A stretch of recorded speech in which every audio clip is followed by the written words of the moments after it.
A big thanks to all of you tuning in now as we welcome NASA and their coverage of the second Axiom mission, Ax-2. You're joining us here with live views from NASA's Kennedy Space Center. Specifically, this is the iconic Launch Complex 39A with a Falcon 9 rocket and Dragon spacecraft that are in the final stages of preparation, leading to launch in just over an hour from now. As the name suggests, this is the second flight for Axiom Space with a handful of noteworthy firsts. This 10-day mission will see the first female commander of a private space mission, legend and former NASA astronaut Peggy Whitson. Our pilot, John Shoffner, will soon become the first Alaskan astronaut. And 2 national astronauts will be the first from the Kingdom of Saudi Arabia to fly to the International Space Station, Ali Alqarni and Rayyanah Barnawi. Taken together as a crew, this is the first private mission with private astronauts and astronauts representing non-US nations through direct commercial arrangements. And that's just to name a few. My name is Duke Brady, and I'm a multimedia specialist at Axiom Space, based out of Houston, Texas. And I'm Kate Tice, Quality Systems Engineering Manager here at SpaceX headquarters in Hawthorne, California. And as Duke just mentioned, our coverage has now expanded to NASA television, and we would like to welcome NASA's Leah Cheshire from Johnson Space Center in Houston, Texas. Hey, Leah. Hey, Kate, great to see you and Duke, and I'm excited to join as we get closer to launch, so thank you so much for having me. I am here in Mission Control Houston, where the Orbit 3 team is coming on and taking over from the Orbit 2 shift. These teams are monitoring the station and its crew 24/7. And of course, in here today, we'll be watching the launch with the International Space Station flying 260 miles over the southwest coast of Ireland at the time of liftoff. But we've still got some counting down to do before then, so back to you guys at SpaceX. Thanks, Leah. Now, liftoff time is still holding for 5:37 p.m. Eastern Time, and we're tracking no issues with Falcon 9 or Dragon. The range is green, and the weather is cooperating, as we saw earlier. Really picture-perfect views coming to us from Kennedy Space Center, as you can see there. Now, over the last 3 hours, Axiom astronauts Peggy Whitson, John Shoffner, Ali Alqarni, and Rayyanah Barnawi donned their SpaceX suits in our suit-up room and were then transported to the pad where our crew entered the SpaceX Dragon spacecraft that you see there live on your screen. And since arriving at that spacecraft, our crew were helped by the closeout engineers to get into their seats, attach their suits to special umbilicals that provide breathing air and communication links to Dragon's systems. They conducted successful leak checks and communications checks with the core here in Hawthorne, which is the person dedicated to speaking directly to the crew throughout the mission. The closeout team sealed the hatch, which also got its own leak check, and they have departed the pad. Coming up, weather operators kick off their final check on wind speeds at the pad before the final go, no-go for launch. Now, before we get to that final go, no-go, the SpaceX team will do an internal poll, making sure conditions are steady with Falcon 9, Dragon, the crew, the range, and weather. A lot of things needing to line up there. Absolutely. Now, as the countdown continues, we are now approaching T-minus 1 hour, 3 minutes, and 15 seconds. Let's take a moment to get reacquainted with our crew today. The Ax-2 mission commander is Axiom Space's Director of Human Spaceflight and retired NASA astronaut Peggy Whitson. During her career with NASA, Peggy flew 3 long-duration missions to the ISS and has more cumulative time in space, 665 days, than any U.S. astronaut and more than any woman in the world. She has conducted 10 spacewalks with over 60 hours to her credit. Dragon SpaceX cycling orbit tank isolation valves to equalize low flow pressure. Dragon copy. And that was the voice of Peggy Whitson, who also performed hundreds of research experiments on board the ISS. The pilot for Ax-2 is private astronaut John Shoffner. A STEAM advocate, business pioneer, and lifelong space enthusiast, he's been a pilot since the age of 17 and participates in extreme sports from hang gliding to base jumping to high-performance racing. Sounds like a busy guy. John trained as the AX-1 backup pilot, and during this mission plans to invest a lot of his time in STEAM education activities aimed at empowering educators. And representing the Saudi Space Commission and serving as mission specialist, Ali Alqarni is an Air Force captain in the Royal Saudi Air Force. Ali graduated with a Bachelor of Aerospace Science degree in 2013 from King Faisal Air Academy in Riyadh, Saudi Arabia. Having flown as a fighter pilot for 12 years, Ali was selected as an astronaut in 2020. Also representing the Saudi Space Commission and serving as a mission specialist, Rayyanah Barnawi has a master's degree in biomedical sciences from Al Faisal University in Riyadh, Saudi Arabia, and a bachelor's degree in biomedical sciences from Otago University in Dunedin, New Zealand. She has been a research lab technician since 2013 in the Stem Cell and Tissue Reengineering Program at King Faisal Specialist Hospital and Research Center. You've seen the vehicle, you've met the crew. Let's send you over now to NASA's Johnson Space Center, where Leah Cheshire is following the launch preparations from Mission Control in Houston. Leah? Thanks, Duke. You're right. I'm here in the International Space Station Flight Control Room at Johnson, where teams staff this room around the clock to monitor the crew and the systems aboard the orbiting laboratory. Today, they're ensuring that the station is ready to receive Dragon and the Ax-2 crew. Since NASA opened up the space station for commercial activity in 2019, the agency has continued to work with private industry to prepare for the future of low Earth orbit. NASA's long-term goal is to no longer be the provider of a low Earth orbit destination, but to be a customer, one of many, purchasing commercially owned and operated services. To ensure the path of tomorrow, we have to work together today. Enabling private astronaut missions on board the space station helps us to refine and mature the processes needed for the future, with NASA astronauts working side by side with private and national astronauts in a new age of science and discovery. And we take this next step together as we continue counting down to the Ax-2 crew launch to the International Space Station. As you can see, it's an incredibly busy time in low Earth orbit and beyond. And with that, let's connect with NASA Public Affairs Officer Megan Cruz at Kennedy Space Center. You know, Leo, we love our launch days here at Kennedy Space Center, and we love it when we can witness them with NASA Administrator Bill Nelson. Administrator, great to have you here. It's always a pleasure. So as Leah said, it's been a busy, exciting 3 years here at Kennedy. Since 2020, we've launched 7 crewed missions to the ISS, but we've also paved the way for private missions like Axiom 1 last year and today Ax-2. So I want to ask you, how are NASA and the general public benefiting from these private missions? Well, we go in a public-private partnership, and we go with a fixed-price contract. And because it's a public-private partnership, the private partner is putting skin in the game, or in other words, investing, so that at the end of the day, the cost to the federal government is less. And that's the way we're going back to the moon and then on to Mars. And we do it also differently, is we're going on an international mission.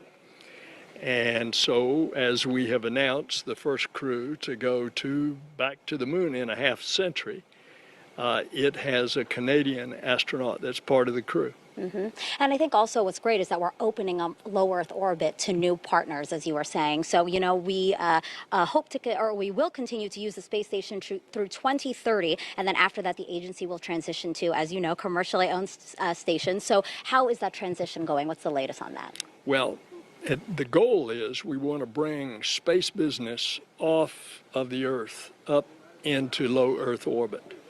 And to do that, we, NASA, want to concentrate our efforts going on further into the cosmos. And so we want to bring in our public-private partnership to encourage them to do low Earth orbit. And therefore, when we're through with the space station in 2030, and it will be pretty old by that time, it's time to move on to commercial space stations. We can still, what we, NASA, need to do in low Earth orbit by utilizing the commercial stations. And we've given seed money to 4 companies to build commercial space stations in low Earth orbit. And one of those is Axiom Space. And Axiom is going to start their venture, by the way, not only of getting accustomed to taking private astronauts into space as this mission is, It also is helping us with our international partnerships because we have 2 Saudis on this trip. But it also will have its first component of its space station, and it's going to dock to the International Space Station. So a lot of exciting things, as we keep saying, in the years ahead. So I do want to talk to you about, you've been alluding to the Artemis program, the fact that working with these commercial companies to continue access to low Earth orbit, it allows us to think farther. So yeah, talk to us about some of the international partnerships that, that are helping the Artemis program. Well, we have some 15 partners that have, if not built, are certainly participating in the International Space Station. And this, of course, is a huge structure, 120 yards long. You think from one goalpost to the other goalpost in a football stadium. That's how big it is. They are very much you're seeing the results of that public-private partnership here. Another example is look at the phenomenal success of SpaceX as a means of getting to and from the space station. So when we shut down the space shuttle a dozen years ago, now we rely on a private company to go to the International Space Station. In this case, it's SpaceX. In July, it will be Boeing as well. Any words to the Ax-2 crew today? Well, first of all, I wish I were with you. And secondly, Godspeed to all of you. Awesome. Thank you so much, Administrator, and I hope you enjoyed today's lunch. Thanks. And so, again, we were talking a little bit about the Artemis program. Did you know that NASA and Axiom Space are also working together to design the suits our astronauts will wear when they land on the moon in the next few years? Here's a sneak peek at what those suits will look like. This is a prototype of what astronauts will wear when they land on the moon for Artemis 3. While this prototype is black with blue and orange detailing, the real moonwalking suits will be white to reflect heat and keep astronauts safe from extreme temperatures. NASA selected Axiom Space to design, develop, and certify the suits. They will fit a broad range of crew members, men and women, accommodating at least 90% of the U.S. population. It's one small step for man, one giant leap for mankind. The moon suits worn by Apollo 11 astronauts in 1969 had a bulky life support system. The new Axiom Extravehicular Mobility Units, or Ax-EMUs, will have range of motion and flexibility needed to explore the lunar South Pole. They will give astronauts the capability to access, live, and work on the moon. Future versions could even have avionics. Astronauts will start training with the spacesuits later this year. That's a look at your Artemis Moon Minute. While the International Space Station has been a valuable asset for space research and exploration, the rise of commercial spaceflight is opening new doors. Those benefiting from the new opportunities range from small commercial entities all the way to national space agencies. This expansion of participation in space is enabling a more diverse and inclusive space industry with a much wider range of perspectives, ideas, and expertise. Additionally, the competitive nature of commercial activities means the cost of participating is falling, and there are more participants to share those costs and the risks. Expanding access to space also promotes innovation and scientific and technological progress, benefiting humanity as a whole. For a long time, the conversation has been about someday having private space flights, and someday we'll have private astronauts. And while there's a lot of room to grow from that, that someday is now. Low Earth orbit is more accessible than ever before as space research and technology enter a new era. Companies like Axiom Space are expanding this access, and young space agencies like the Saudi Space Commission now have a path to achieve their goals in low Earth orbit. At Kennedy Space Center is Axiom Space's Director of Digital Strategy, Sonia Gavankar-McKay, and with her is a member of the Saudi Space Commission to talk about their goals for this mission. Sonia? Thanks so much, Duke. As you mentioned, I'm joined by Ahmed Al-Ghafali of the Saudi Space Commission, but also Axiom Space's Chief Revenue Officer, Tejpal Bhatia. And I'm going to jump right in here because we're so close to launch time. This is the Kingdom of Saudi Arabia's second flight into space. The first was in 1985 on the STS-51G. What does this mission mean for the nation and the Kingdom of Saudi Arabia? I believe that the kingdom has gone a long way since 1985. So many satellites have been launched ever since. So many payloads have been developed ever since. A lot of research were conducted related to space, payloads, conducts, a lot of components that we've done that could be used for space and other sectors. So that's a long way since that time. And here we are today, just an hour away from this historical mission that will carry 2 Saudi astronauts for the first time to the International Space Station. However, I do believe that it's not only Saudi that has gone a long way. I looked at so many research and so many financial forecasts that suggest that within the past 20 years, 60% of the investment in space only happened within the past 2 or 3 years. So there is a momentum, and we want to be a part of it. That's wonderful. Tejpal, your efforts with KSA and the efforts that Axiom Space puts into this mission allow for a vision for so much in low Earth orbit. What can Axiom Space really do to help nations like the Kingdom of Saudi Arabia and so many others achieve their goals? Thanks, Sonia. When I think about what we're doing with the Kingdom, from the first time I met Ahmed, my definition of the word partner has fundamentally changed and evolved.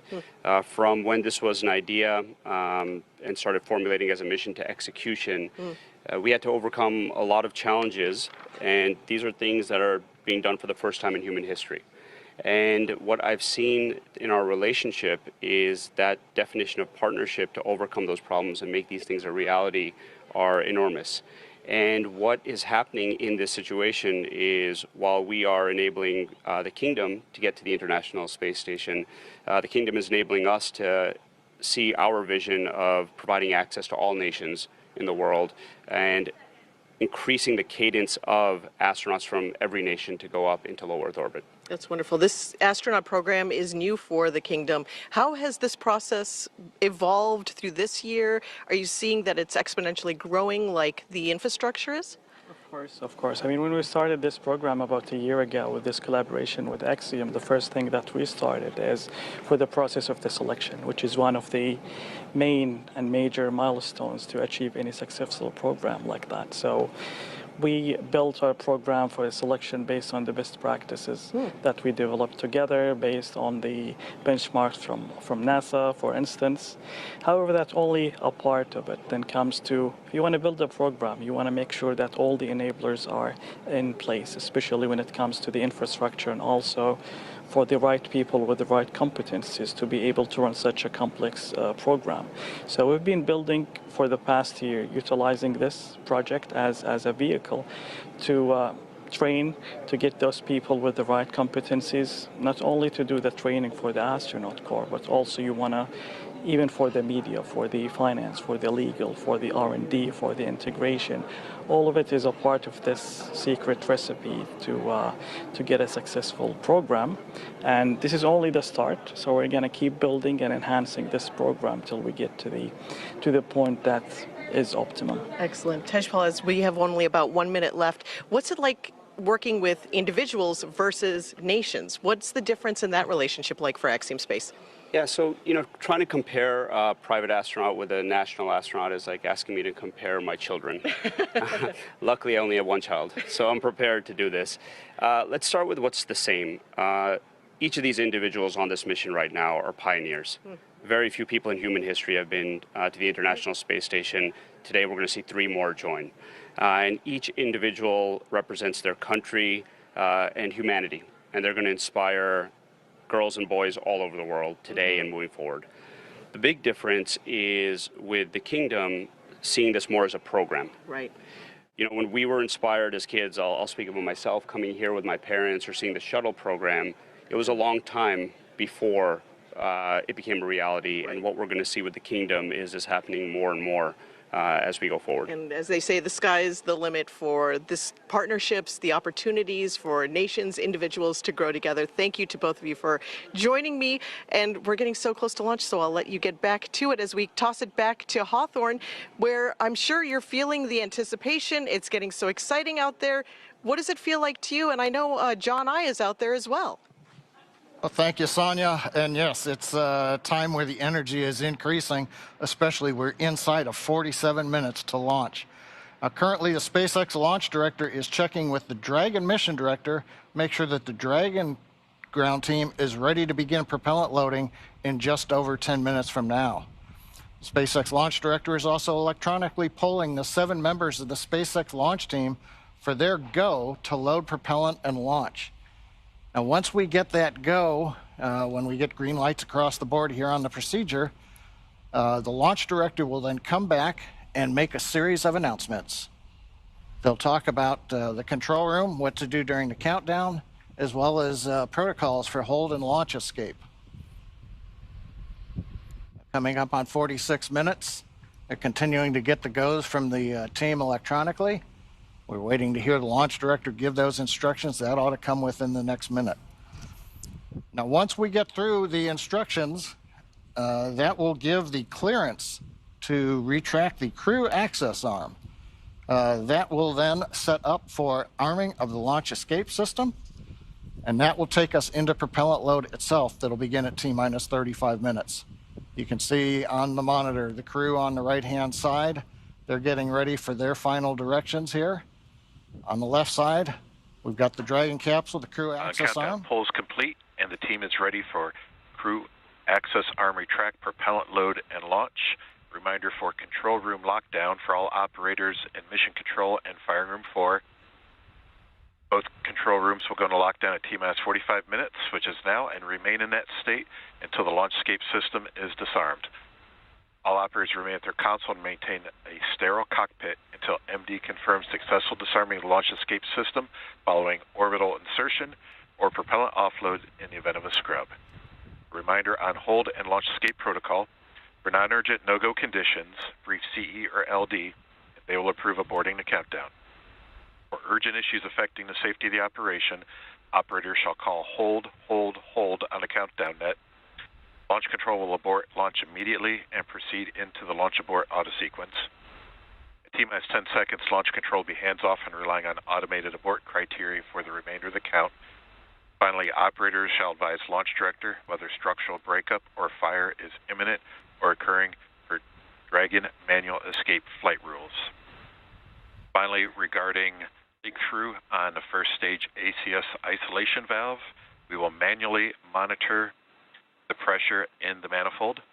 Stage 1 will assess and at T-minus 35 seconds indicate whether the pressure rise is within the predicted range. If it is not, Stage 1 will call a hold on the countdown net. Are there any questions? Hearing no questions, launch control, you may proceed with arming the crew arm for movement. Heard it. We're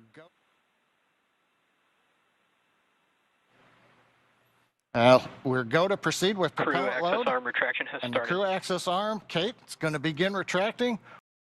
We're getting into that next dynamic phase where a lot of events start happening over the next 10 minutes.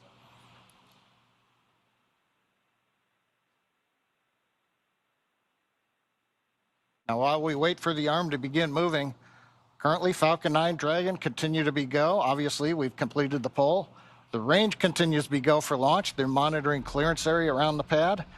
And there goes the arm beginning to move, the view from on top of the fixed service structure. And the weather continues to be acceptable for launch as we get ever closer.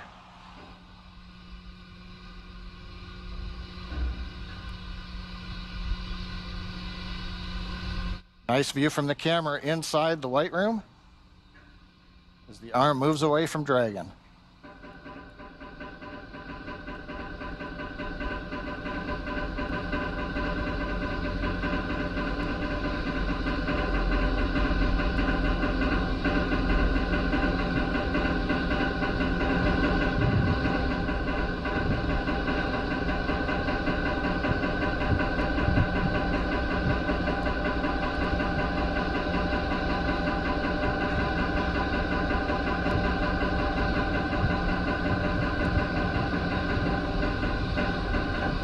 The clock continues to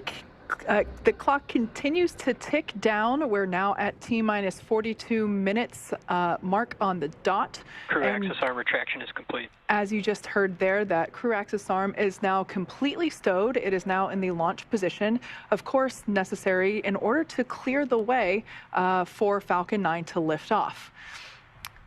Now, next up, we'll hear the call out that the launch escape system is going to be armed, and from there we'll hear that Falcon 9 propellant load will also begin. Dragon, SpaceX, you are go for Section 6. Close visors and arm launch escape system. Copy, go for Section 6. We saw our Ax-2 crew members exit the brand new suit-up room located in the Falcon Support Building just about 3 hours ago. They also got their tablets. And SpaceX Dragon, visors are closed and we're arming the launch escape system now.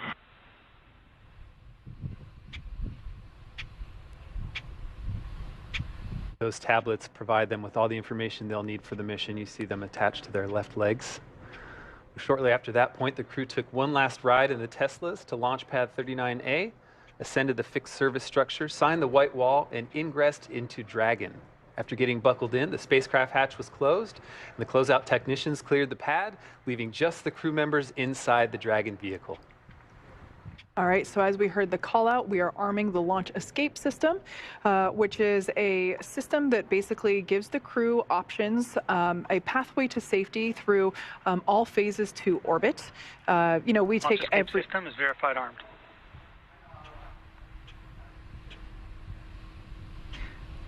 We take every measure possible to ensure that the crew has options. Safety is paramount. So there we just got that confirmation that that launch escape system is now armed. So let's take a look at the teams that are actually working together to make sure this mission is a success. SpaceX is operating out of 2 control rooms today. There on your screen, a live view of our launch control in firing room 4 at Cape Canaveral. This team is responsible for monitoring Falcon 9 throughout the countdown and launch. Second, we have mission control here at SpaceX headquarters in Hawthorne, California. This team in mission control is responsible for close monitoring of the crew and Dragon every step of the way as the spacecraft orbits the planet along its customized flight path. On console or headset, there are a number of key positions who are monitoring the health of the vehicle and crew. The mission director, that person is responsible for mission success, and they are in charge of the room. Today's mission director is Ken Gamerick. Other positions are focused on things like software, propulsion, navigation, avionics, life support systems, and communications with ground segments, as we've heard those kind of called out throughout the day so far. You'll also hear a specific person dedicated to communicating with the Ax-2 crew. They are the Crew Operations Responsible Engineer, or CORE, C-O-R-E. Today's SpaceX CORE is Arthur Berrialt. We've heard him a number of times through the launch countdown. The SpaceX team members will also rotate and hand off coverage to ensure that we have people on console 24/7 for the crew and Dragon for the entire duration of the mission, including all the way through splashdown. And for Axiom Space, the teams in Houston are utilizing Axiom Mission Control Center, an officially certified control center. From this secure facility, teams have live access to voice, video, and data from the ISS and can work alongside their NASA counterparts to run on-orbit operations and monitor every aspect of the mission in real time. This room is led by what we call the Axle, or the Axiom Operations Lead. And around the room are positions for officers responsible for research, communications, medical, integration and stowage, and timeline operations. This is a significant step in our journey to expand access to low Earth orbit, as it is only the 12th ground segment partner for the ISS program. And through this facility, we are enabling our customers and the global community a front row seat to the work being done on station. We are now T-minus 37 minutes and 31 seconds. From the second all-private astronaut mission to the International Space Station, and the first for any representatives from the Kingdom of Saudi Arabia. Falcon 9 propellant loading began at T-minus 35 minutes. RP-1 fuel loading is underway on both S1 and S2.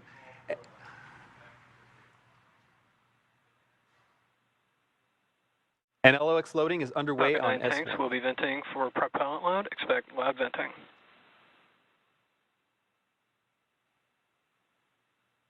With propellant load, let's go check in with John I. John Innsbrucker here from the webcast desk in Hawthorne, California at SpaceX headquarters. Inside 37 minutes, counting down, we have completed the go-no-go poll for propellant load and for launch. We've just heard a call out. They are now venting down the tanks. That's one of the steps in propellant load. The next major activity will occur at T-minus 35 minutes when propellant loading will physically begin onto the vehicle. Now we'll start with RP1 kerosene fuel loading onto both the first and second stages, and we'll be loading liquid oxygen onto the first stage of Falcon 9.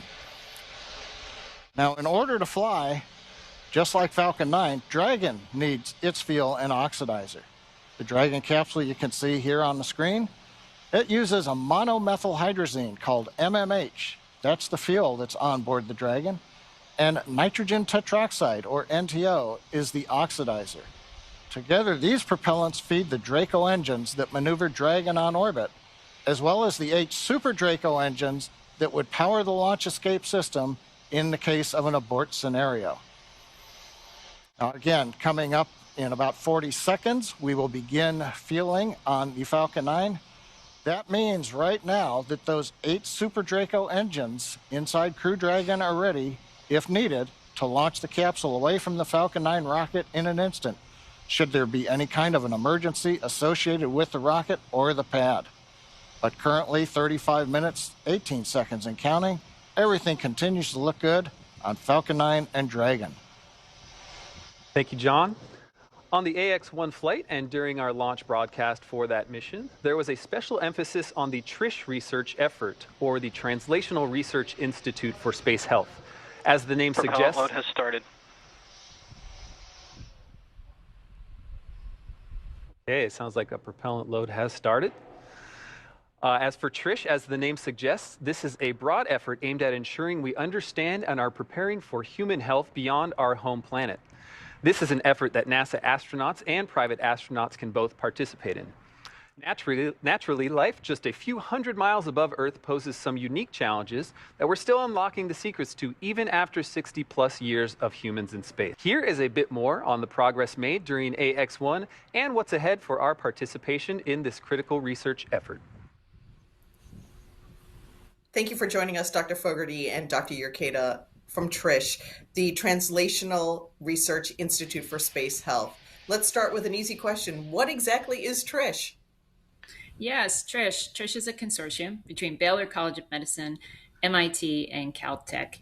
We are funded by NASA to relentlessly and innovatively solve the risks for human space exploration and use a variety of tools to get there, including commercial spaceflight. What are the goals of the research being conducted for Ax-2 through TRISH? That is a great question. The research that we're conducting on Ax-2 has been highly prioritized to solve the most important risks for human spaceflight as we are planning to go back to the moon and going to other planets. So all of these projects have been custom made and designed to be easy to collect, to take the least crew time, and to take the least mass, power, and volume. And an example is this kit that I have here. We provide one of these to each of the crew members, and it includes most of the hardware that they need to collect physiologic data, sensory motor, that is your balance, how it changes in space, some surveys, and also how the physiology changes in space. So all of these have been, again, customized for commercial spaceflight. Talk to me about the framework for this research. How is this set up to enable new data for new flyers? Yes, so the EXPAND program at TRISH has 2 main elements to its framework to accomplish the goals that were just set out by Dr. Urqueta. So we have essential measures, which have been harmonized with NASA's standard measures to make sure that we're collecting the same type of data on every crew member. So we can compare across people, across different missions to really maximize the value. And then we have exploratory studies as the second part of the framework. And this is where the known unknowns, the questions we have about spaceflight or the risks, have hypotheses generated, and we get to test them. How does the research apply to those of us on Earth? I mean, some of us are maybe never going to be leaving this planet. Why do we care about this kind of work? Dr. Fogarty, Dr. Urqueta? Yeah, this is where things get really exciting. So due to the constraints of spaceflight and the complexity, we have to be really focused on creating integrated and holistic solutions. We can't have individual solutions for every problem. Those constraints create a really ideal environment to bring things back to Earth, to put healthcare in people's hands. We believe that these are going to increase healthcare equity, the access to healthcare and the quality of healthcare, which then results in improved health outcomes. How does this mission, Ax-2, add to the range of data? That's a great question.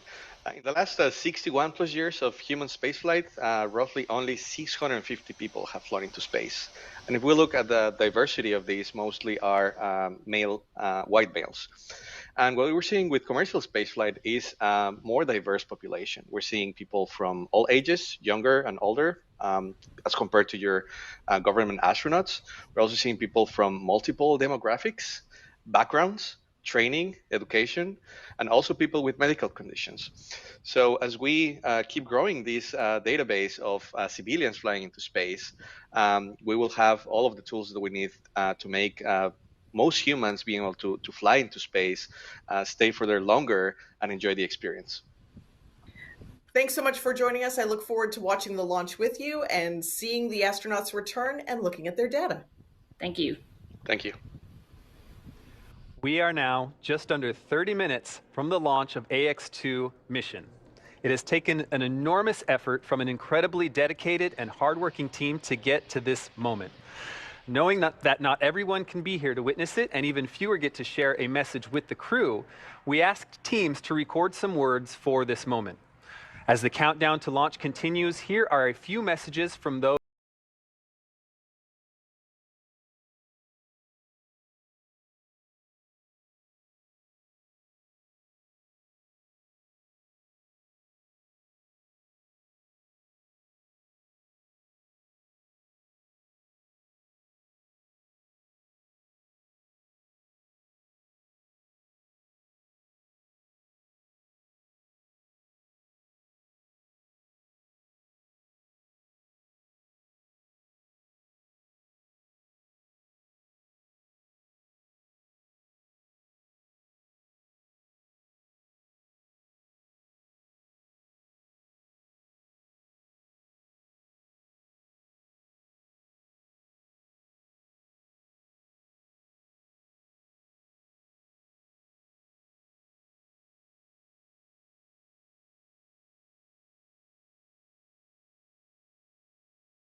through.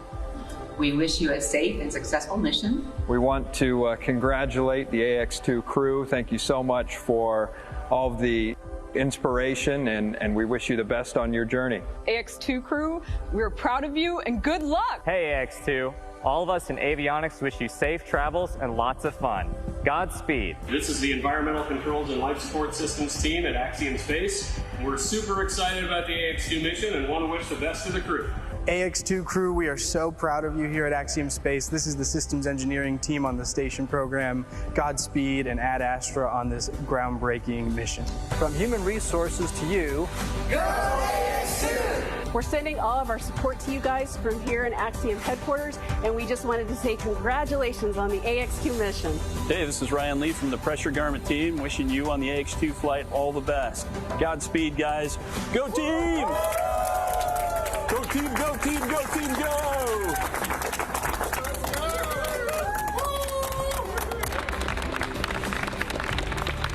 Peggy, John, Ali, Rayyanah, I look forward to seeing you flying in space and working aboard the International Space Station.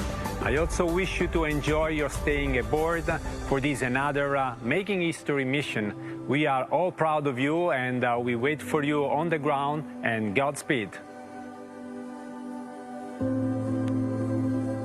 A big thanks to all those who contributed to those videos and everyone behind the crew today. A lot of really excited teams out there. And a special thanks to Kelly Girardi and the Space Gal, Emily Calandrelli, both big STEAM education advocates who you just saw as well.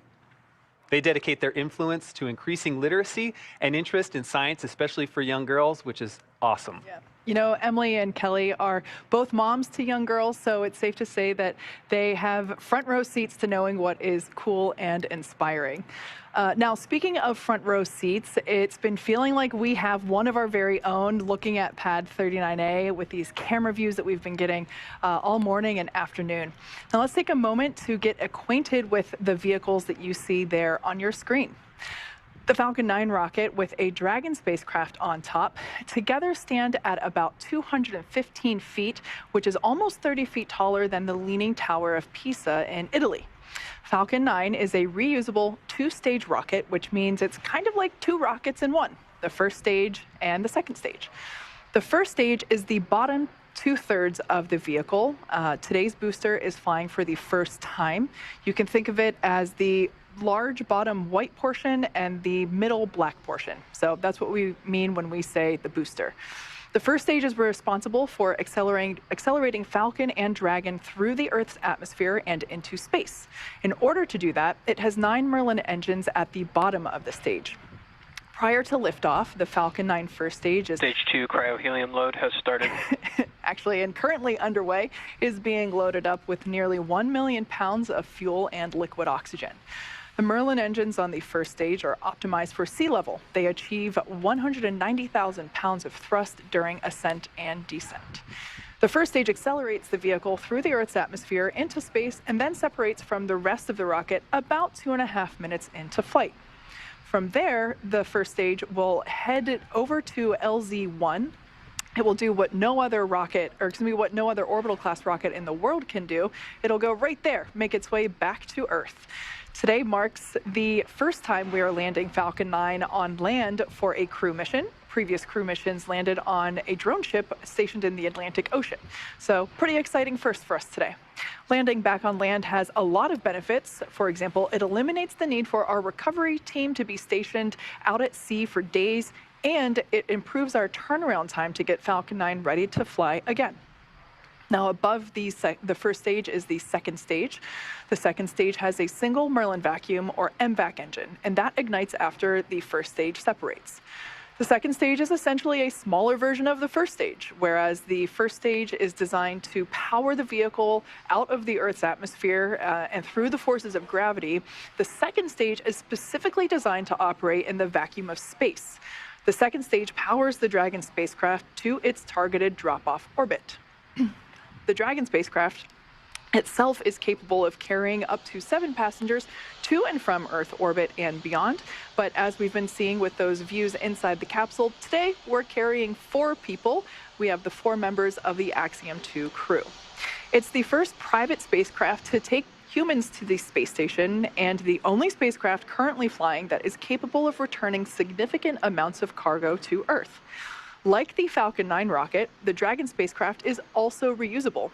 This will be the second flight for this particular Dragon spacecraft. This is Dragon Freedom that the Ax-2 are flying in today. It previously supported NASA's Crew 4 mission in April 2022.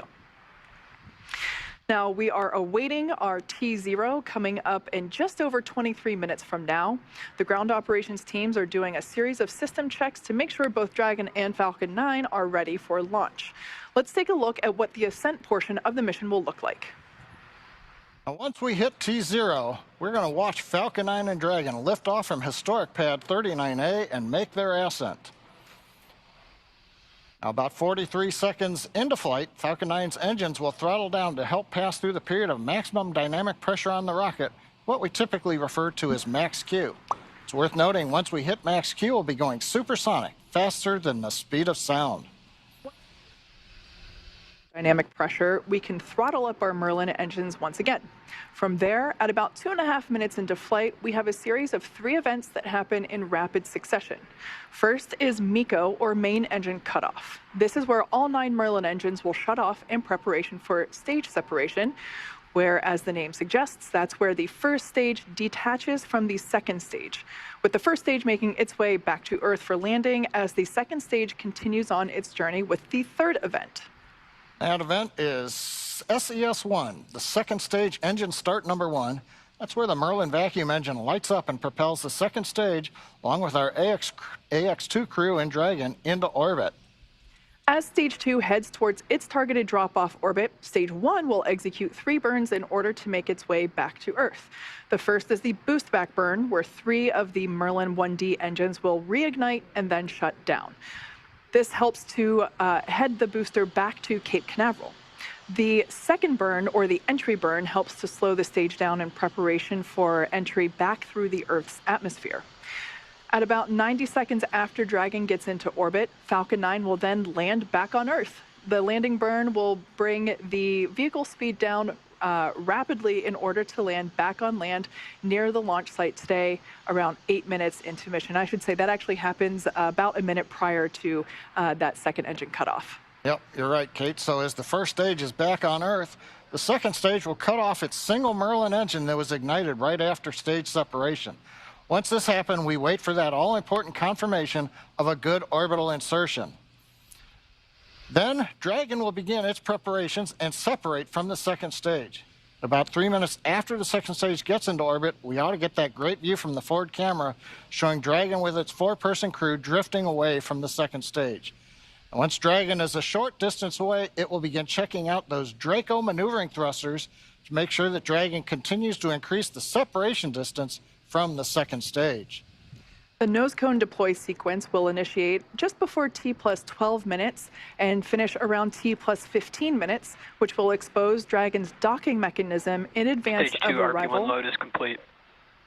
All right, that call out there telling us that RP1 loading is now complete on Stage 1. Now, in advance, or excuse me, on, I think we heard actually Stage 2 there. Now, that docking mechanism exposure will be in advance of arrival to the International Space Station. Now, with that, let's head over to Leah at Johnson Space Center in Houston for another update on how things are going there with station preparation. Hey, Leah. Hey, Kate. The space station team here in Houston is focused on the critical systems on the station, and everything continues to function as expected ahead of launch. So the teams have verified the command path from the ground up through our constellation of communication satellites to the station. Everything is nominal. We love that word, and the station will be ready to receive Dragon tomorrow should they launch tonight. Mission Control Houston is go for launch. Once the crew arrives at station, the Expedition 69 crew will be there to welcome the Ax-2 crew on board. Right now, living in the station, we have 7 people. That includes NASA astronauts Frank Rubio, Woody Hoberg, and Steve Bowen, United Arab Emirates astronaut Sultan Al-Nayati, and Roscosmos cosmonauts Andrei Fedyayev, Sergei Prokopyev, and Dmitry Petelin. Flight Director Greg Whitney is on console now, leading flight controllers on the Orbit 3 team in Houston for launch, and Flight Director Marcos Flores will lead teams for docking tomorrow. A reminder that launch today will take about 16 hours to get to the station, with docking to the Node 2 Zenith, or space-facing port, scheduled just before 9:30 a.m. Eastern Time tomorrow. Once Dragon is fully docked to the station, the teams here in Houston will assist the Axiom Space and Space Station astronauts with leak checks as they work to open hatches on both Dragon and inside the station's pressurized mating adapter. We expect hatch open to take place about 2 hours after docking. That's it for us here in Mission Control Houston, and I will send it back over to the team in Hawthorne. Duke? Thanks, Leah. And all of that is set to begin in just over 18 minutes from right now. And I got to say, the energy around here is certainly rising. As Leah just mentioned, once the crew launches, they will spend the next 16 hours in Dragon, catching up to the International Space Station. That time on orbit and in Dragon will feature a variety of tasks, including some planned photography, but about half of that time is scheduled for sleep, which the crew will absolutely need because once they reach the ISS, they have quite the schedule ahead of them. They will spend 8 days on station conducting a variety of science investigations and technology demonstrations, including radiation protection research, studies on how to create rain and how to enhance our understanding of dangerous thunderstorms, as well as DNA research with nanomaterials and reprogramming skin cells to help create regenerative medicines. Wow. When they are not hands-on with research, they will be participating in numerous outreach events connecting with groups around the world. John, for instance, will use the station's ham radio to share a message with students. Beyond all that, Commander Peggy Whitson has assured us that each of them will carve out some time to simply pause and look down at the planet below as it speeds by at a cool 17,500 miles per hour. I mean, I would imagine that if I were in space, my face would just be up against the window the whole time. On station, just in the cupola the whole time. Yes, exactly. Now, as we've said before, we have an instantaneous launch window. That means that we have 1 second. We're targeting 5:37 p.m. Eastern Time, 2:37 p.m. Pacific Time. So just 16.5 minutes from Stage now. 2 LOX load has begun. That call, they're telling us that the liquid oxygen on stage 2 is now beginning, the liquid oxygen on is beginning to be loaded onto stage 2. That will wrap up around T-minus 2 minutes. Now, I was talking about the instantaneous launch window because we are essentially chasing the space station. We're trying to catch up to it. It means that in order for everything to be precisely lined up in terms of how much propellant we're taking on board, and obviously we don't want to take too much because everything about space is weight. How much weight are you taking? And so we want to optimize our path to the International Space Station. And so we basically have that instantaneous moment to take off. All right, and that moment is coming soon. And as we approach the final moments of our countdown to launch, Axiom Space CEO Mike Suffredini wanted to take a moment to reflect on this, the second Axiom Space mission. This mission today is very meaningful for Axiom Space. It's a watershed moment because it's our opportunity to really start bringing the rest of the world to the International Space Station. We're honored that the Kingdom of Saudi Arabia is flying with us here today. The 2 crew members flying are fantastic. They've done a great job in training. Of course, John Shoffner's been with us for a while. He's a backup on AX-1. We're excited for him to fly. Of course, the commander's Peggy Whitson, and while she's the first woman commander for a commercial mission, that's a big deal to us. I really don't think it's a huge deal to Peggy. She's flown so many times. This is, like riding a bike. But we're very excited for this crew, and we're looking forward to their mission. So, we don't do this by ourselves. Axiom is a wonderful company with fantastic employees. They've done quite a bit of work to get to this point. The commander is one of our very own as well, but our thanks go out to the entire team that support us.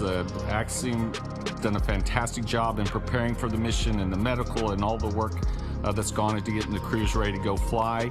SpaceX, which is a fantastic, reliable Dragon spacecraft and Falcon launch vehicle, have prepped the crew and the vehicle, and it's out on the launch pad ready to go. And of course, NASA, we can't do any of this without NASA, who has worked with us along the way, allowed us to have this opportunity, and will work with us on orbit. And of course, the investors. The reason why we get to do what we're doing as a company and build this space station and do these missions is because the investors that are with us along the way. So it's the entire team that has supported us and worked with us throughout this last several months as we prepared for this mission, and we're thankful to them all. All right, guys, you're going to have a great time on orbit. We're looking forward to seeing you there on orbit. From all of us here at Axiom, we wish you good luck and Godspeed. Just under 13.5 minutes, and everything continues to look good for launch of Falcon 9 and Dragon. Now, currently, Peggy, Falcon 9 began we are still tracking no issues on Dragon for today's launch. We have continued weather evaluations, and for your awareness, we are monitoring an anvil cloud that is moving towards LC-39A. It's currently 5 miles away, and it just needs to remain outside of 3 miles for launch to continue. The weather officer is going to continue monitoring this cloud and will continue to provide updates to the launch teams. How copy? Dragon copies, no issues on the vehicle, watching the cloud. Thinking very dry spot. Good readback, and just a reminder that for the Falcon 9 valve, the Falcon team is going to be performing that manual evaluation of the manifold pressure until T-minus 35 seconds. And if we do not pass those checks, the Falcon team will call a hold. If the evaluation passes, there will be no call made, and we will continue with the countdown. So again, at T-minus 35 seconds following the manual evaluation, if we do not pass those checks, the Falcon team will call a hold. But if there is no call, we have passed the checks, and we will continue with countdown. Dragon copies. Manual evaluation. We'll call a hold if it's not passing the checks. Expect no call if it looks good. Good read back. I like that comment. Thinking dry thoughts. Now we're talking about propellant loading. RP1 fuel is completely loaded on the second stage. Fuel loading is continuing on the first stage. We're just about full. It'll finish up at the T-minus 6 minute mark. Densified liquid oxygen loading is continuing on the first stage and the second stage. Both stages well underway. First stage is nearing a completion, but it won't wrap up until T-minus 3 minutes.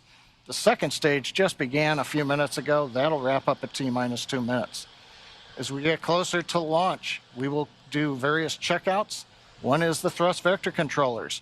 These are what move the engine nozzles around on the first and second stage engine. And when we move those nozzles, we call it TVC wiggles. Those will be done inside 10 minutes. We'll also be doing checkouts of throttle valves on the engine. Now the range currently is go. Air and sea space are clear. The weather, you heard the briefing from the Corps up to the crew. We're watching one anvil cloud. It's within 5 miles, but it's got to just stay more than 3 miles away, and we will be go to fly. And meanwhile, the Dragon team also had reported they're working no issues. Everything is complete through the countdown. The comm checkouts are finished. The access arm is retracted. The launch escape system is armed. The crew is strapped in and ready to go. We're coming up on final instructions of the crew. We'll hear that at T-minus 10 minutes. They'll configure their displays for launch. They'll get the last messages, and then we'll go into the terminal countdown sequence. Let's listen into the countdown net. Dragon SpaceX, confirm crew displays are configured for launch. And SpaceX Dragon, we can confirm crew displays are configured for launch. SpaceX copies. And on behalf of the entire SpaceX team, we are honored to have you aboard Dragon Capsule Freedom today on its next trip to the International Space Station and the second Axiom crew mission. We wish you a great mission, good luck, Godspeed, and enjoy the ride. Let freedom fly. Hear the crew calling back to the ground, let freedom fly. We see them applauding. Everything continuing to look good. We're coming up on 9 minutes to launch. Next major event is going to be engine chill at T-minus 7 minutes.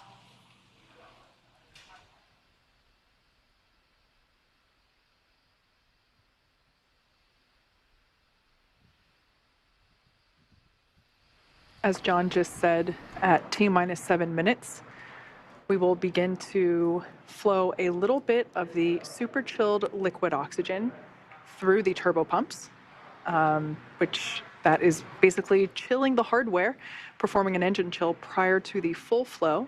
We do that in order to help minimize the chances of the hardware experiencing any thermal shock when that full flow of super chilled liquid oxygen occurs.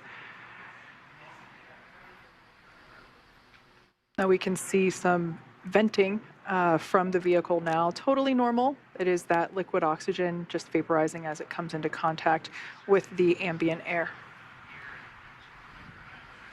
And Kate, maybe this is an opportunity. You know, we always use the word abort.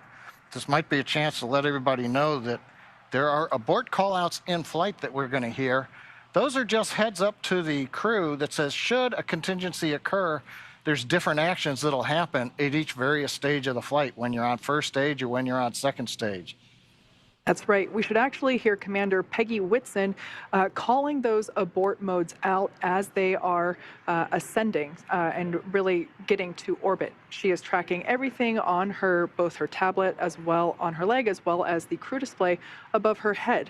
So she is able to identify at which mode they are entering and those modes identify basically where and what sequence Dragon would take at that point in time during the flight. Now we're about 10 seconds away from that engine chill for the first stage.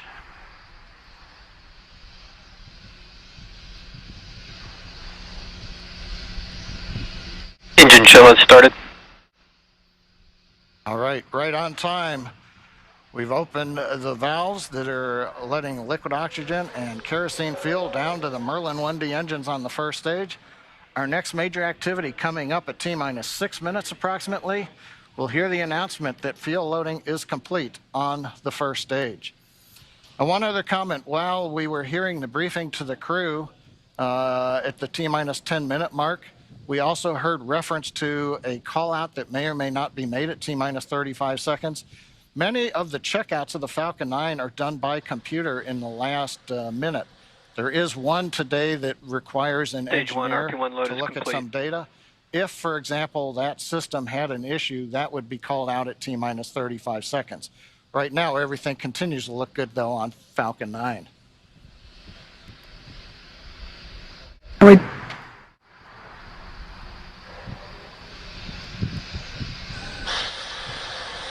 We also heard in the briefing that they are tracking an anvil cloud that at the time of the briefing was about 5 miles away from the pad. They are tracking it. It just needs to stay outside of 3 miles, so everything still continues to look okay on that front. The next call out that we'll hear in about 30 seconds is that Dragon has transitioned to the terminal count configuration. That's basically an indication that the Dragon spacecraft has taken over the spacecraft's countdown and will at that point be on internal power.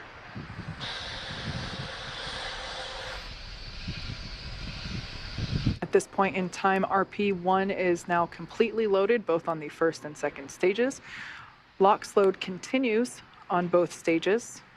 It'll wrap up at T-minus 3 minutes for first stage and T-minus 2 minutes for second stage. Dragon tanks are pressurizing for Trongback retract.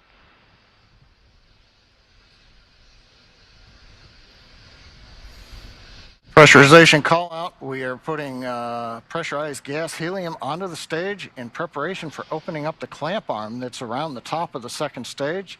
That'll happen just at about the T-minus 4 minute mark.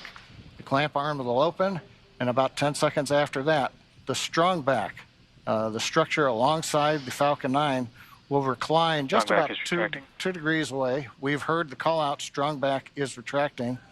That starts the sequence now in the ground computer to open the arms and then recline that strong back about 2 degrees away. At liftoff, hydraulics will then pull the strong back to a position about 45 degrees away from the rocket as it flies out of the launch mount. You can see the arms opening up now around the second stage. We should now be able to see that strong back retract just a couple degrees away from the launch vehicle. Upon liftoff, it will move back even further in order to clear the way for Falcon 9. Looks like we can start to see that movement now. This structure is what is utilized to horizontally integrate the vehicles while still in the hangar, as well as transport them horizontally to the launch pad and then raise them to their vertical launch position.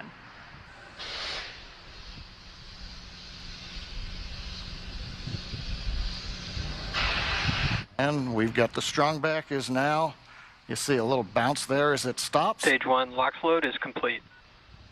And right on time, stage 1 LOX load is complete. We're down to just loading liquid oxygen on the second stage. That'll wrap up just after T-minus 2 minutes, at which point we'll have the 1 million pounds of propellant on board Falcon 9 ready to fly. We can see the vehicle continuing to vent some of that gaseous, or the liquid oxygen that has now vaporized. Dragon is in terminal count and is on internal power.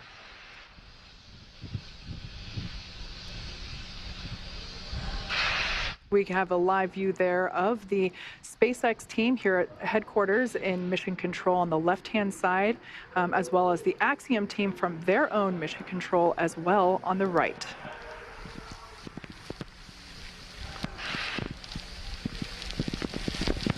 Dragon SpaceX for weather. Looks like the system has cleared, and we're looking like we're go for launch for weather. All right, we've heard a good news information to the crew. Dragon copies. We're letting them know that it appears the weather is going to avoid the area. That is great news indeed.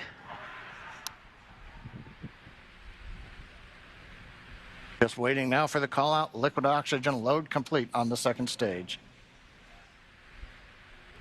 Stage 2, LOX load is complete. Dragon is in auto idle. Ground gas closeouts, expect loud venting.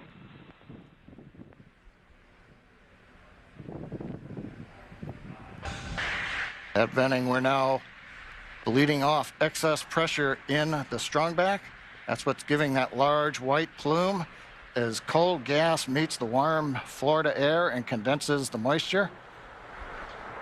We're coming up on 1 minute where the flight computers will take over the sequence. Let's listen in to the launch of Falcon 9 with Dragon and the Axiom 2 crew.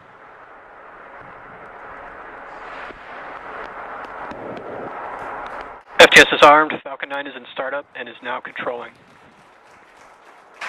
Dragon is in countdown.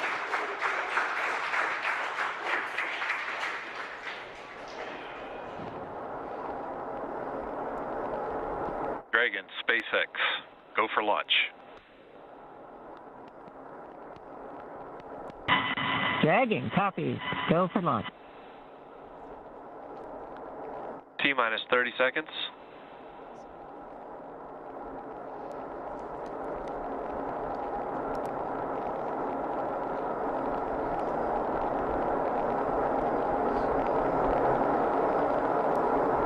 T-minus 15. T-minus 10, 9, 8, 7, 6, 5, 4, 3, 2, 1. Engines full power. And liftoff, Falcon 9. Go Axiom. Stage 1 Alpha. Copy 1 Alpha. Together we expand what is possible in low Earth orbit. Ad Astra and Godspeed Ax-2.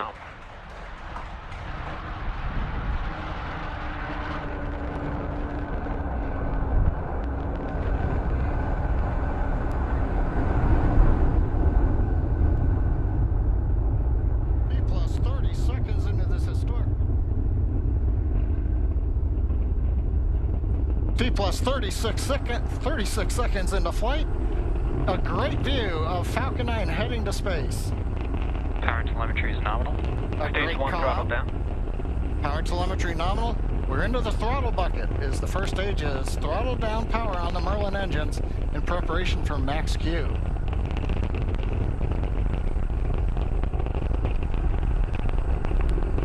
Falcon 9 is supersonic.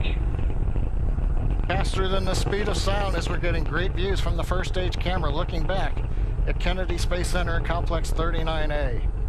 Stage 1 throttle up. Max Q. We're out of the throttle bucket. Stage 1 Bravo. Copy 1 Bravo. We're at full power and that call out 1 Bravo, that's another one of those abort modes. As we get higher and faster, the logic for Dragon should a contingency occur changes from stage to stage. Impact chill is underway. Chill announcement says we're getting the turbo pump on the second stage engine cooled down in preparation for its light up coming up in just another minute from now.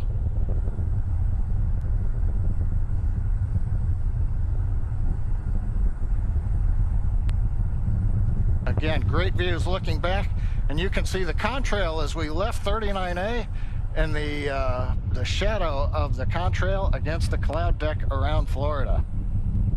Now we're coming up 3 big sequences and a view live of the crew inside Dragon. They're getting ready. We're going to get 3 events here. Main engine cutoff, stage separation, and then we're going to light the second stage engine. We've heard the throttle down in preparation for stage separation.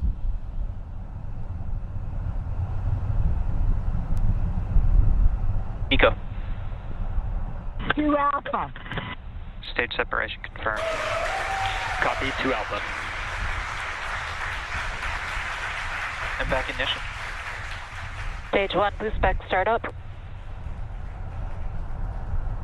All right, stage separation. We've lit the second stage engine. The first stage is into the boost back burn, working its way back towards Cape Canaveral. Views on the left side, that's the first stage. Engines running as we come back to the launch site or the landing site. Second stage engine nozzle is visible on the right side as we're powering the Axiom 2 crew into low Earth orbit on the way to the International Space Station.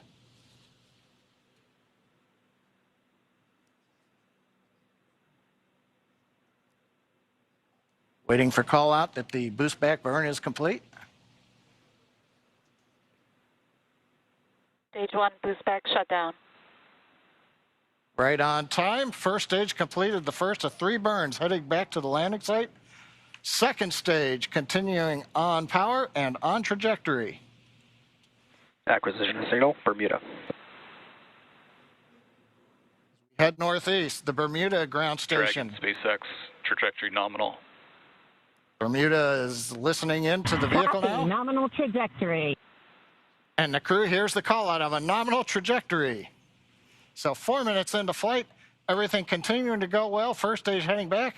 And there's the crew on the second stage getting the ride into orbit to the space station.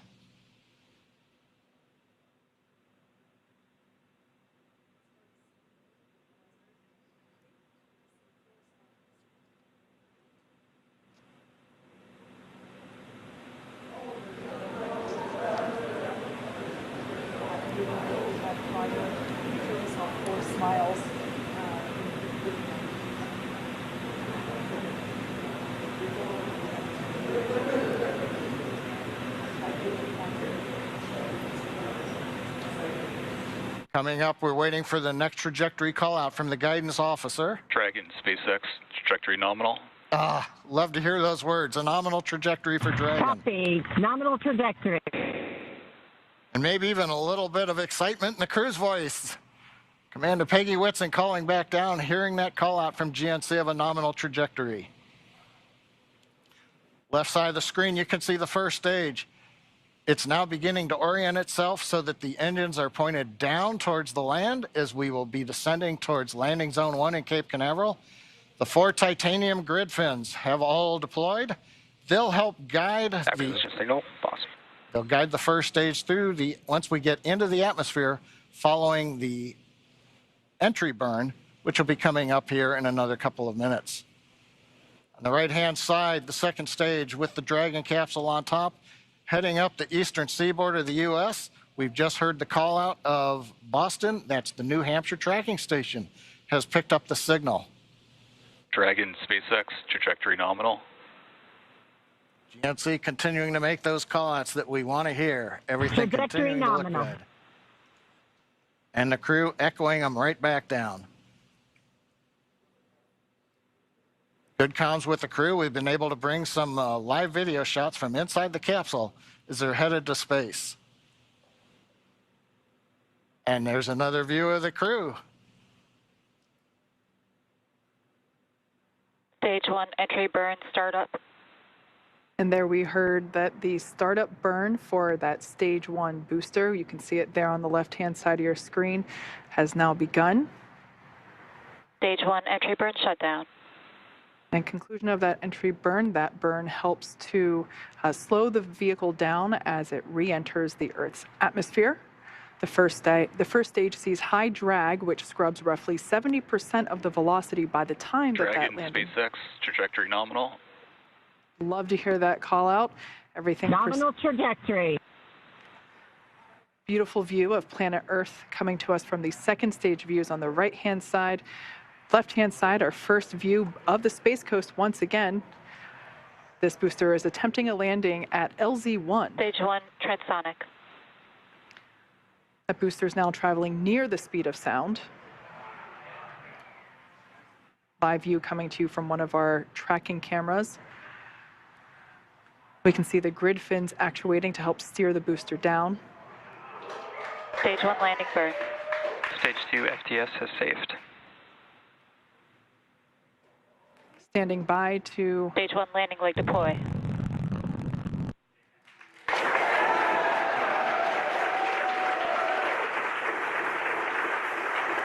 There you Stage can... 1 landing confirmed.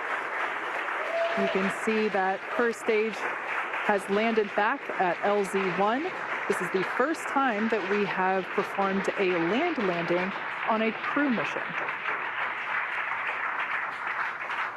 Coming up next will be second engine cutoff, or SECO, and that's where after that engine cuts off, the second stage will coast for a few minutes until Dragon is commanded to separate. Stage 2 is in terminal guidance. We're expecting SECO to occur in about 20 seconds.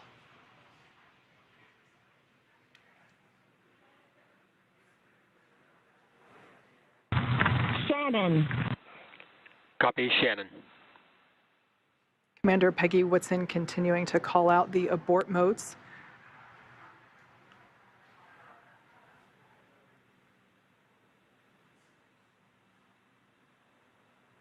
FICO. All right, on-time shutdown of that second engine.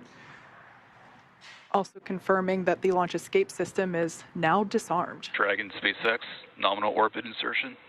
All right, and there's that call out. We can confirm good orbital insertion. Copy, nominal insertion. Dragon SpaceX, launch escape system disarmed. We can see the crew playing with their harnesses. Copy. Now that they are in 0G, which I think we just got a view of our 0G Stuffy.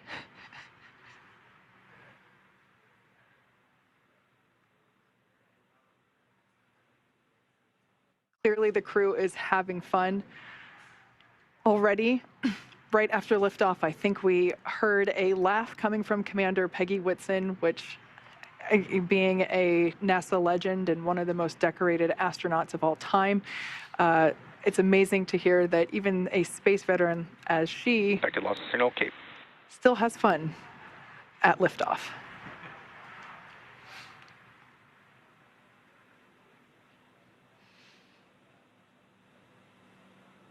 The next event that we have coming up at just around T plus 12 minutes is Dragon separation. That's where the Dragon spacecraft and trunk, so collectively referred to as the Dragon spacecraft, will separate from the second stage. Acquisition signal, we've inlet. After that separation, we will begin to deploy the nose cone, which exposes the forward bulkhead thrusters as well as the forward hatch. That forward hatch is what the capsule utilizes to autonomously dock to the International Space Station.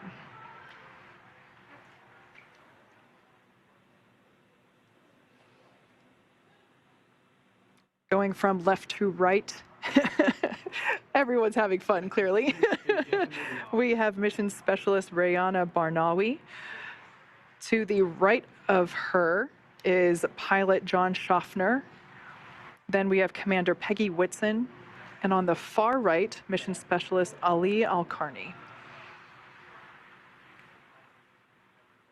We can see that the excess strap on some of the harnesses, as well as the writing utensil for their tablets, they continue to play around with as they are experiencing 0G for the first time. At least we can say that for 3 of the 4 astronauts on board today.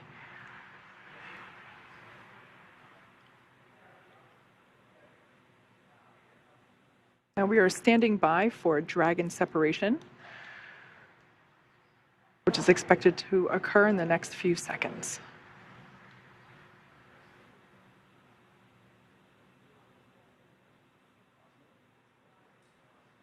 Dragon separation. Wow. There you can see live on your screen that Dragon trunk and capsule. That's a really cool view. That's actually SpaceX launch director. A very great flight. Wish you safe travels. And a few words from our chief engineer as well. Thanks for putting your trust in the Falcon 9 team. Hope you enjoyed the ride to space. Have a great trip on Dragon. Welcome home to 0G, Peggy. That was SpaceX Chief Engineer Bill Gerstenmaier. Good to be here. It was a phenomenal ride.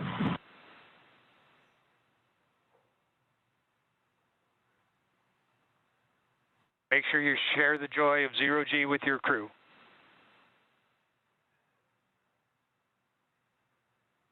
We will do that.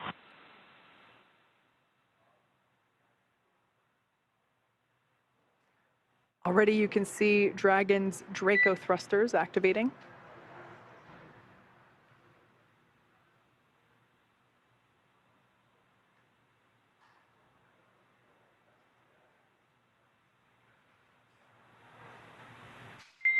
Dragon, SpaceX, nominal dehumidifier activation and surface section Draco checkouts. Nose cone deploy is in progress. Hooks are opening. Dragon copies. All right, great news there to let us know that the hooks, there are two sets of hooks. Signal, Bermuda. Two sets of hooks that are now disengaging. And once that is complete, we are able to deploy, open the nose cone.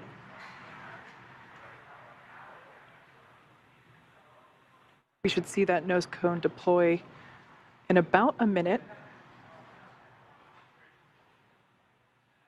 It's a great view on the right-hand side of your screen from the Falcon 9 second stage, looking at the Dragon Freedom capsule. And of course, the crew on the left-hand side playfully acclimating to their new 0G environment. You can see the 0G indicator in the background. And I love this view. This view is over the shoulders of Commander Peggy Whitson, who here is on the left-hand side, or the left seat, and pilot John Shoffner is on the right seat here, looking at what they're looking at. These are the crew display panels that they utilize in flight to track which thrusters are firing, what phase of the mission that they are in, as you can see, where they are around the globe.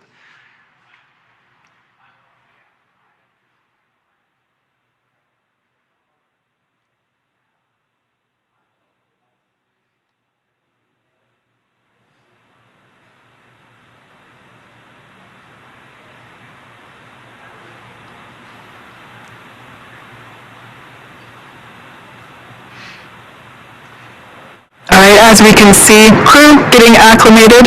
The nose cone hooks are in the process of being disengaged, so they are starting to open. And once those that is complete, we are able to open the nose cone and expose the forward hatch. So incredible. Well, today's launch is certainly one more for the history books, and yet the story is just getting underway.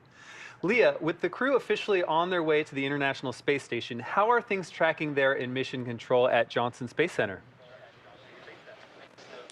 Hey, Duke. Well, the chase has officially begun with Dragon heading toward the International Space Station. So with the successful launch of Axiom Mission 2 at 7 p.m. Eastern, the teams here at NASA's Johnson Space Center are going to be monitoring Dragon's flight to the International Space Station over the next 16 hours. Our role in this journey really kicks in at a period called Integrated Operations. This is where Dragon is much closer to the station. And at this point, NASA, SpaceX, and Axiom space teams are all in lockstep to get the crew safely docked. The teams here are preparing for a docking of Ax-2 to the station at about 9:30 a.m. Eastern Time tomorrow. We're going to begin joint coverage of that phase at 7:30 a.m. Eastern Time. But for now, that'll be it for us in Mission Control Houston tonight, and I'll be back with you tomorrow for docking. Back to you, Kate and Duke. Yeah. Now, over the next 16 hours, Dragon will execute a series of burns to gradually raise and line up the Ax-2 crew for docking with the International Space Station in what we refer to as activation and rendezvous phase of the mission. Now, in just a few minutes, the crew will get to change out of their spacesuits and get a little bit more comfortable for flight, and will enjoy their first meal aboard the spacecraft. I'm sure that'll be a lot of fun, the first time for 3 of them eating in microgravity. And then at 2 p.m. Pacific, they will get ready for a rest period that will last about 10 hours, 8 hours for actual sleeping, and a couple hours for pre- and post-sleep activities. And then before they arrive at the station, we'll have two potential opportunities to chat briefly with the crew on orbit. One later this morning around 11:10 a.m. Pacific, and one early tomorrow about 12:10 a.m. Pacific. While we're hopeful that one of these will work out, neither opportunity is guaranteed as they are dependent on both crew schedule and ground station coverage. But if we're able to support, we'll make an announcement on our social media channels no later than 15 minutes before the event start time. But in the meantime, be sure to keep tabs on the mission at axiomspace.com, and you can also keep track of Dragon's flight on spacex.com/launches. And even if we aren't able to talk live with the crew, we will continue to provide updates on the mission across our social media channels. And starting at 7:30 a.m. Eastern, 4:30 a.m. Pacific on Monday, May 22nd, we will pick back up with our live joint coverage of the Ax-2 crew's approach and docking to station with NASA. Please keep an eye on Axiom and SpaceX social channels for updates, as there will be plenty of incredible moments to share with you over the next 10 days. And so from all of us at Axiom Space, thank you SpaceX, thank you NASA, this is just the beginning, and thank you for tuning in. We hope to see you soon.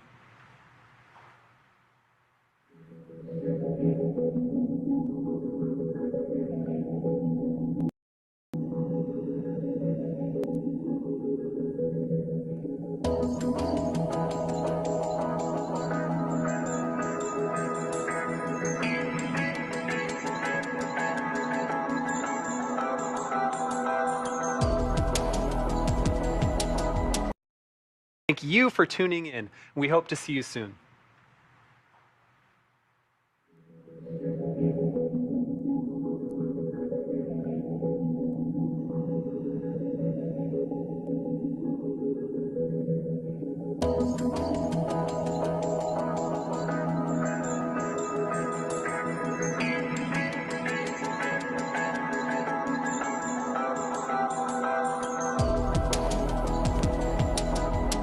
Thank you for tuning in. We hope to see you soon.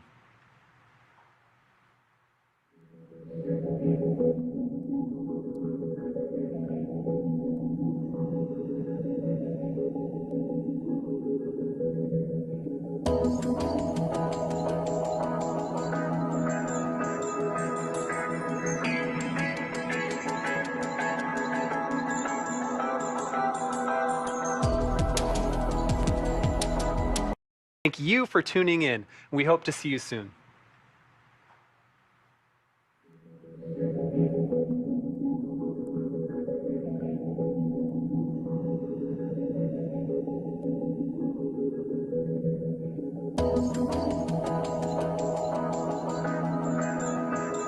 Thank you for tuning in. We hope to see you soon.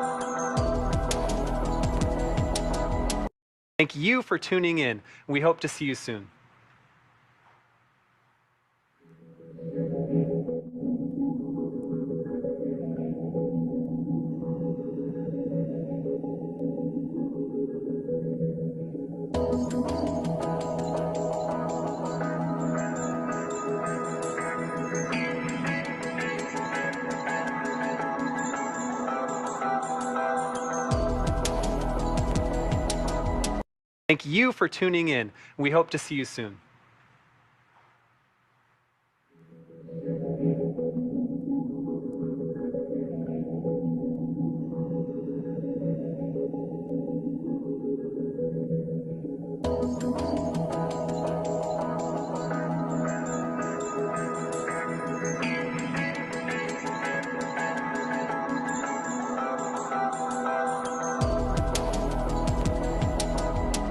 Thank you for tuning in. We hope to see you soon.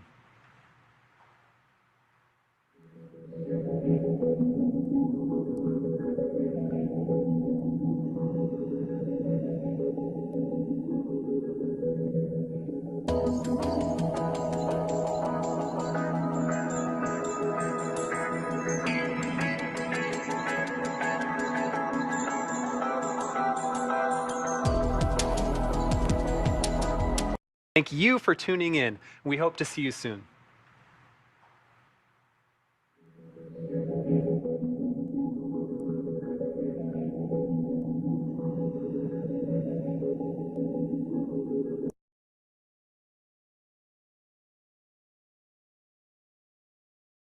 Thank you for tuning in. We hope to see you soon.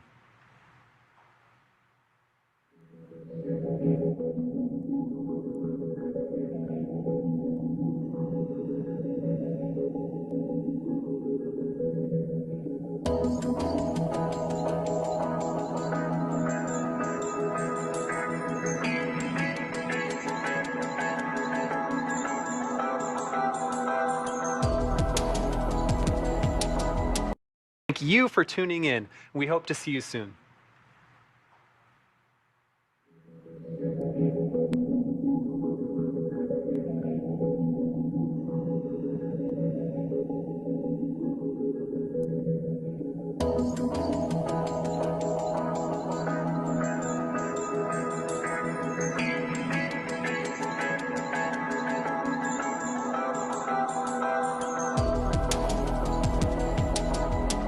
Thank you for tuning in. We hope to see you soon.